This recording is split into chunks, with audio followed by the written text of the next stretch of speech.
patria, ciudad floreciente, la más saludable de mi Paraguay.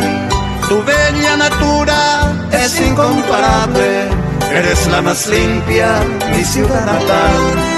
Aroma suave de blanca azucena invaden tus noches en tiempo estival. La gente que llega al verte se asombra de tanta hermosura, ciudad sin igual. Manos laboriosas de este pueblo unido ha hecho posible esta realidad. Me siento orgulloso de ti, suelo mío, por Dios bendecido, ciudad de Atirá.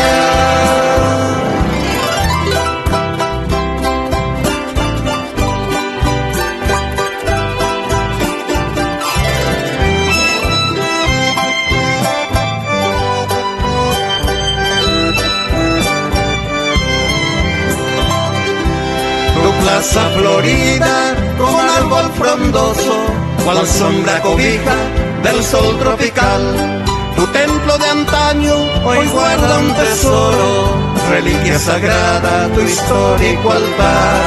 Tu chorro y arroyo de límpidas aguas, tu verdes campiñas, tu flor de clavel. Tus lindas mujeres, bellas margaritas, de dulce sonrisa que eriza mi piel.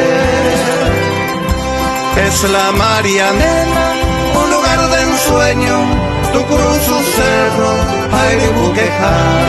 Y el divino niño, desde Monte Alto, bendice tu encanto, ciudad de Atirá.